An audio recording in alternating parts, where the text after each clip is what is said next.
Все дальше и дальше уходит вглубь истории героизм советских солдат, грудью вставших на защиту своей Родины. Священный долг каждого из нас сделать все возможное, чтобы их подвиг продолжал оставаться в сердцах наших потомков. Известные и безымянные герои своей самоотверженной отвагой на фронтах сражений и таким же самоотверженным трудом на колхозных полях, терпя лишения и голод, ковали эту великую победу во имя будущего своей страны. Самодеятельные художники арт-студии «Орхидея» города Покровска приняли участие в улусной выставке «Нам жить и помнить», посвященной 75-летию победы в Великой Отечественной войне. Героями и сюжетами произведений они выбрали своих отцов и близких родственников, воспоминания участников войны и тыла родного наследия, эпизоды далеких времен, которые оставили неизгладимый след в жизни всего народа.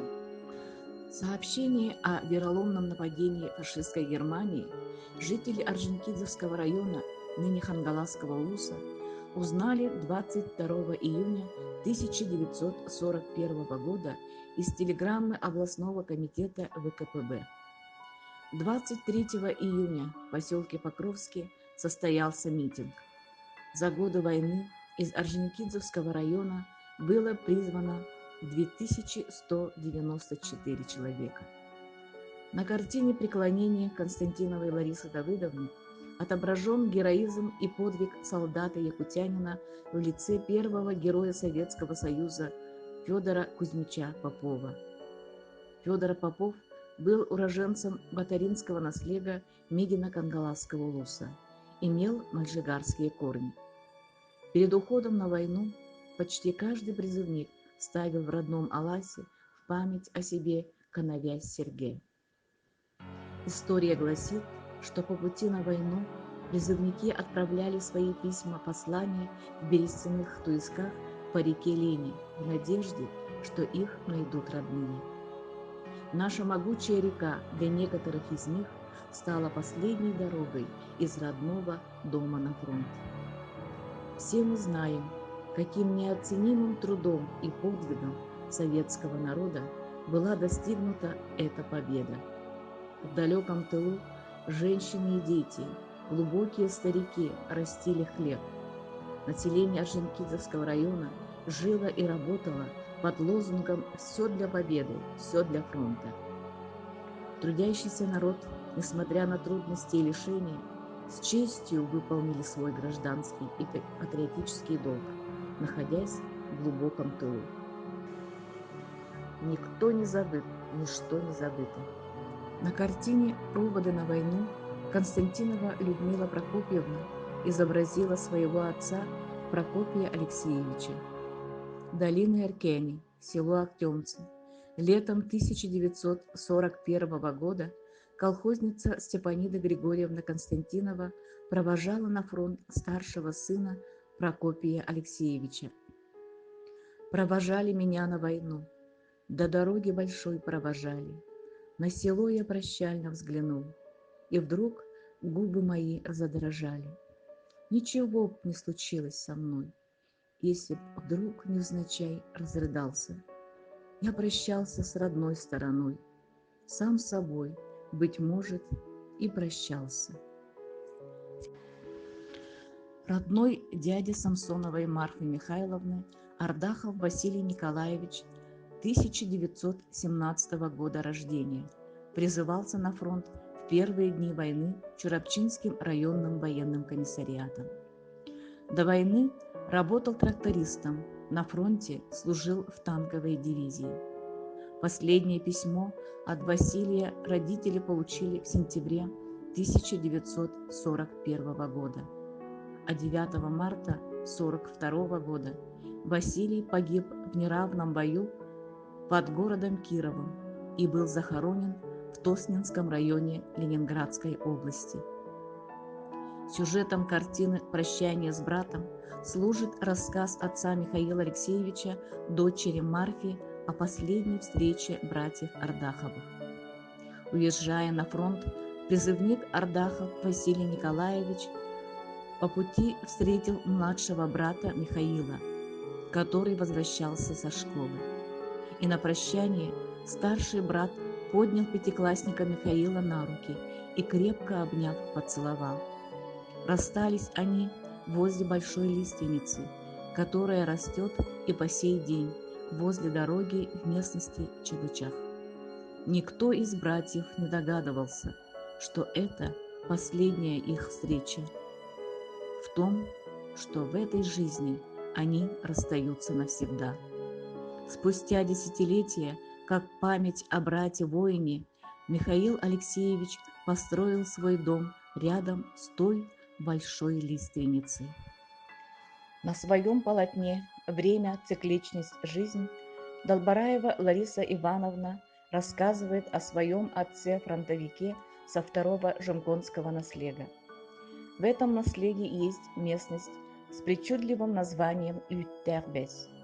Получив повестку на фронт, в течение 4 военных лет отсюда уезжали на войну жители первого и второго жемкона. Среди них был Скрябин Иван Николаевич, родом из маленького Аласа-Джамил. На фронте в одном из кровопролитных боев солдат был ранен и получил контузию. Излечившегося в госпитале солдата по состоянию здоровья перенаправляют в Монголию. В 1946 году, после окончания войны, он был демобилизован.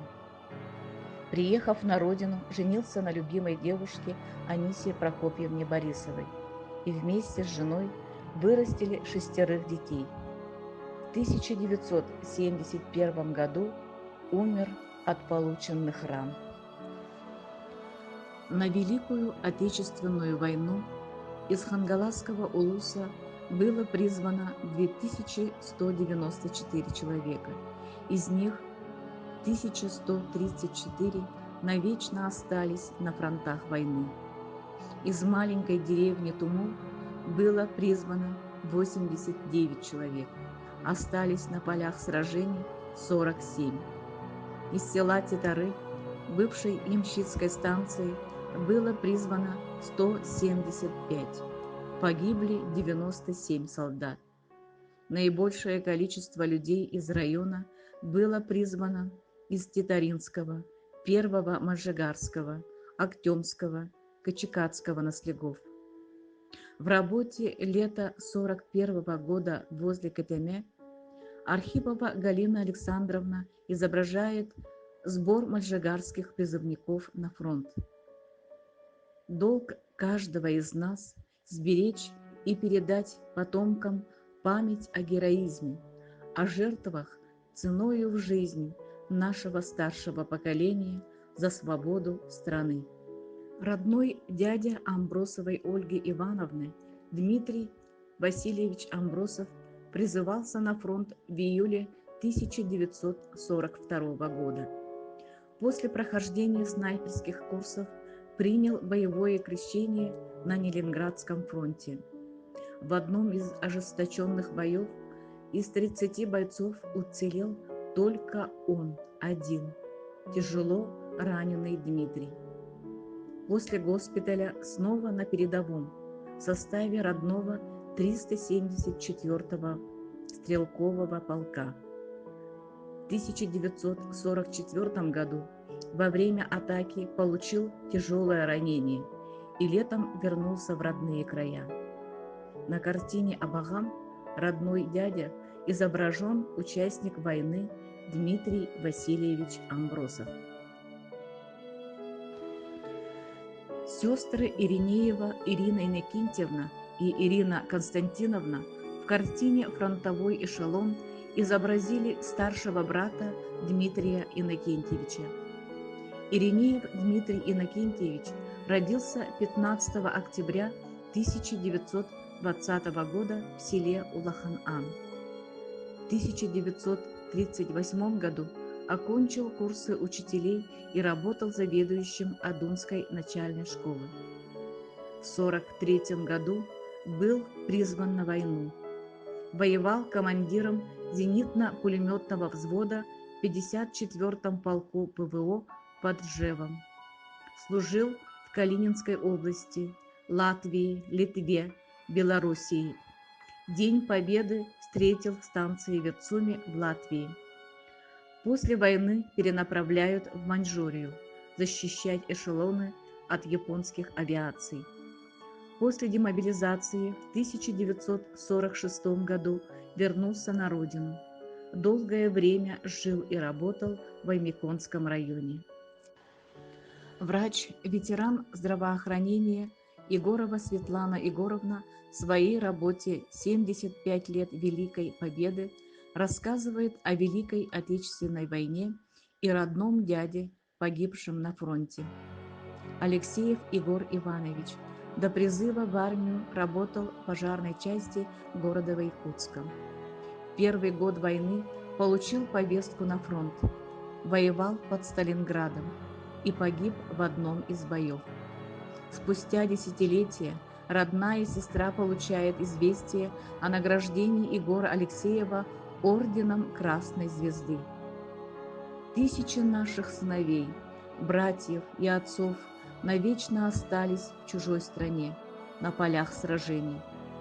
Если б не было войны, сколько созидательного могли бы сделать они в мирной жизни, трудиться, растить детей, продолжая свой род. В графическом рисунке Константиновой Людмилы Прокопьевны «Портрет отца» изображен Константинов Прокопий Алексеевич, ветеран войны, ветеран педагогического труда. Он родился в селе Актемцы Западно-Кангаласского улуса. До войны окончил Якутское педагогическое училище. Во время войны служил в стрелковом полку на Западном фронте. В 1943 году после тяжелого ранения был демобилизован. До конца жизни плодотворно и творчески работал учителем математики в первой Жумконской средней школе. Награжден медалью за трудовое отличие. На картине «Снайпер Тарасов» Васильева Валентина Афанасьевна запечатлела родного дядю ветерана войны Василия Александровича Тарасова. Заслуженный коневод, потомственный охотник, Тарасов Василий Александрович родился в 1910 году. До призыва в армию работал в селе Идяй кадровым охотником. По воспоминаниям сестры фронтовика Васильевой Тарасовой Матрёны Архиповны, в начале войны из их семьи были призваны 19-летний брат Петр и дядя Степан. В 1943 году, сражаясь на фронте, оба брата пропали без вести. В 1942 году получает повестку и третий брат Василий. Потеряв на войне двух родных людей, Василий Александрович храбро сражается снайпером на Волховском и Ленинградском фронтах в составе 4-го батальона 1255-го стрелкового полка, где лично уничтожает 76 фашистов. В 1944 году после 4-го ранения был демобилизован и возвращается на родину.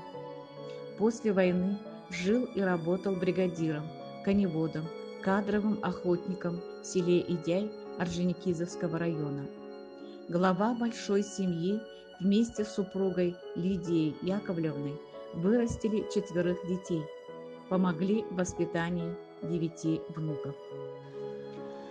В картине «Воин, учитель, краевед» Ильина Галина Егоровна рассказывает о жизни и деятельности отца, деда Ильина Егора Петровича, который родился 1 января 1919 года в Первом Малтанском наследии Западно-Кангаласского улуса.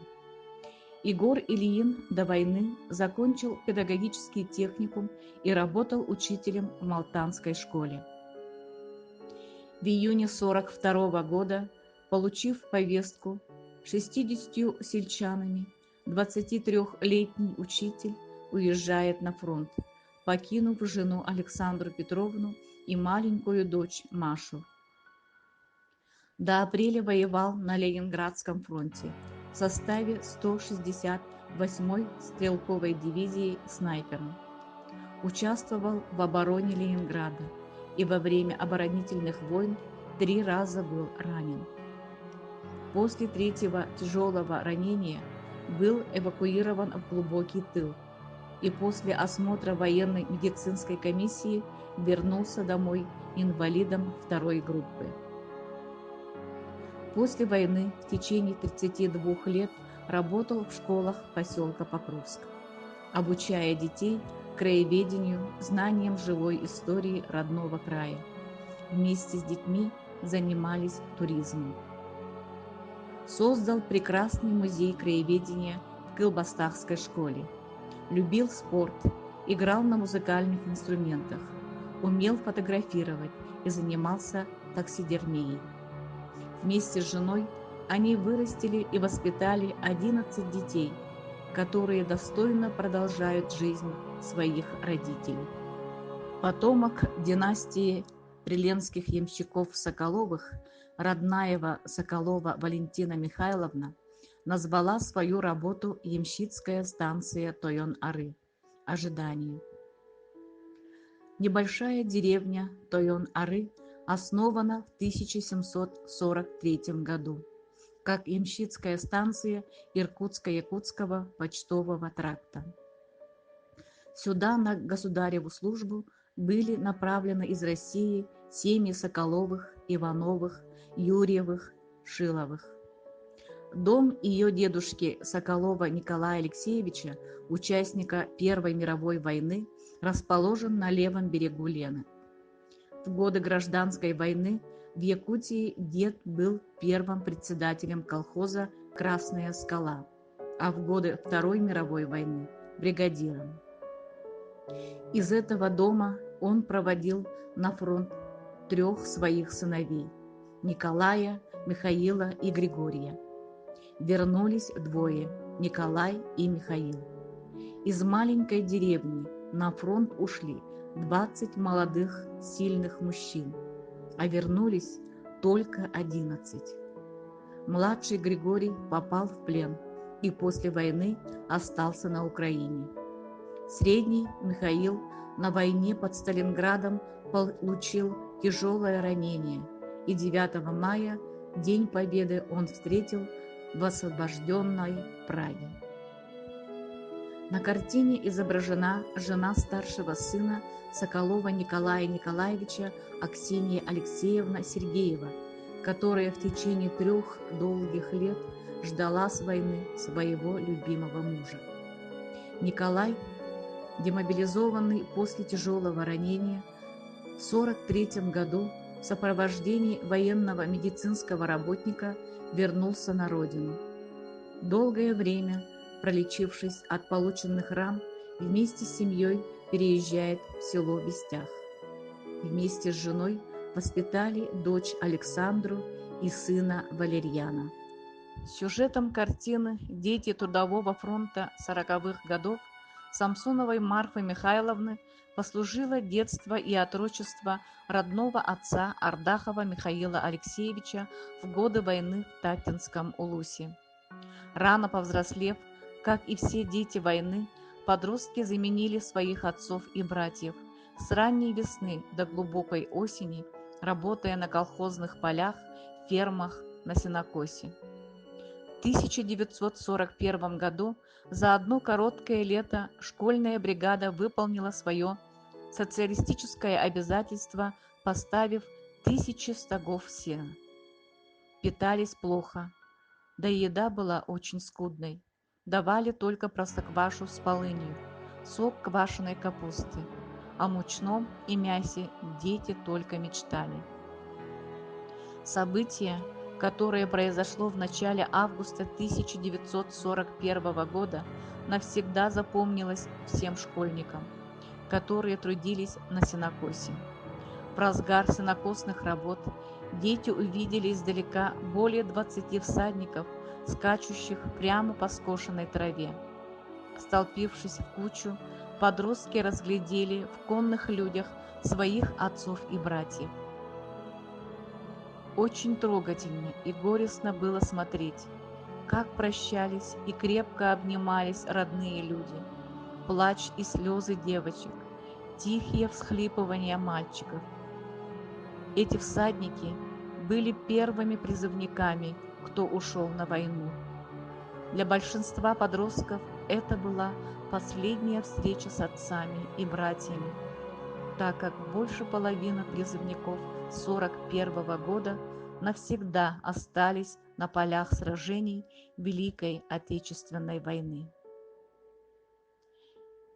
В течение 4 военных лет подростки своим самоотверженным трудом помогли советскому народу выиграть сражения на фронтах войны.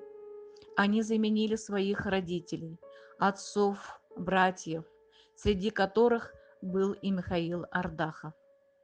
Мальчик наравне со взрослыми был награжден медалью за доблестный труд в Великой Отечественной войне. Дорога Трудового фронта Качекадзе-Томмот. Так назвала свою картину уроженка качекадского наследия Аввакумова Маргарита Николаевна. Во время войны молодежь района активно участвовала в строительстве дороги Качекадзе-Томмот, имевшего как народно-хозяйственное, так и оборонное значение. На строительство этой дороги было занято около 500 человек, среди которых была и уроженка Горного Улуса Анна Георгиевна Аввакумова. Работы продолжались круглый год. Именно по этой дороге отправлялось боевое пополнение Красной армии. В 1942 году Орджоникидзевский район мобилизовал 8 человек, из которых была создана первая комсомольская бригада, среди которых были Исаков Дмитрий, Дьяконова Анастасия из села Титары, Григорьев Семен, Парфенов Иван из Мальжигара, Ильин Семен из Малтанцев, Маркова Груня из Первого Жемкона, Гурьева Ульяна из Качекадцев, Притузова Ирина из поселка Покровск. На этом участке в годы войны работала Александра Яковлевна Овчинникова. Председателем колхоза в Качекадцах работал Данил Васильевич Киприянов, который внес огромную лепту в строительство дороги на данном участке. Эта тема очень близка автору тем, что, работая на данном строительстве, соединили свои судьбы ее родители Николай Спиридонович Тихонов и Пелагея Артамоновна Федорова. Работая на вырубке леса в глубокой тайге, они нашли полуживую от истощения женщину Анну Григорьевну Аввакумову. После знакомства супруги узнали, что молодая вдова в начале войны, получив похоронную на мужа в составе группы комсомольцев из Горного Улуса, приехала работать на строительство дороги Качекадзе-Томмот. На родине оставались мать и двухгодовалый единственный сын Никита. Но в годы войны Анна потеряла следы родного сына, и спустя 12 лет после долгих поисков она нашла его в одном из детских домов республики. Очень интересно складываются судьбы людей. В 70-е годы 20-го столетия Никита и дочь Тихоновых Маргарита обручились. Сейчас у них 3 детей. Родовое древо Аввакумовых из года в год становится все богаче и пышнее. Жизнь продолжается. В своей работе «Они ковали победу» Аргунова Зинаида Ивановна рассказывает о суровой жизни своей бабушки Аргуновой Ирины Дмитриевны в годы войны. Победа над врагом досталась советскому народу дорогой ценой. Сотни сирот и детей, овдовевших молодых женщин, тысячи умерших от холода и болезней. Аргунова Ирина Дмитриевна овдовела в 1941 году. Крепкая, крупная женщина работала с мужчинами. Зимой возила на лошади различные материалы для сельскохозяйственных нужд, работала на деляне, летом на сенокосе, колхозных полях. В годы войны, помимо своих детей, она приютила и воспитала 2 сирот, племянниц. Отважный труд Ирины Дмитриевны был отмечен медалью за доблестный труд в Великой Отечественной войне. Она до конца жизни была настоящей героиней трудового фронта, достойной восхищения. С первых дней с боевых фронтов Великой Отечественной войны полетели по всему Союзу сухие похоронки и известия о без вести пропавших. Никогда не забыть нам женщин тех военных лет, сотнями и тысячами выполнявших мужскую работу, не сгибавшихся под тяжестью горя, когда прибывала похоронная на мужа и сына. Сколько пролито слез матерей, ожидая родного человека. Амбросова Ольга Ивановна в память о солдатских матерях назвала свою картину «Матери военных лет». Почти в каждой якутской семье есть отцы, братья и сыновья, без вести пропавшие во время 4 лет войны. У кого-то в семье остались совсем крохотные сведения о пропавшем, у кого-то сохранились фотографии, но они до сих пор хранятся как семейные реликвии, как драгоценность, живут в нашей памяти, олицетворяя целую эпоху, целое поколение людей военного времени. Глаза солдатских матерей до дна наполнены печалью, как много бесконечных дней они в разлуке повстречали. Привыкли собранно молчать, молиться, сдерживая слезы. Глаза солдатских матерей до дна наполненные страданием.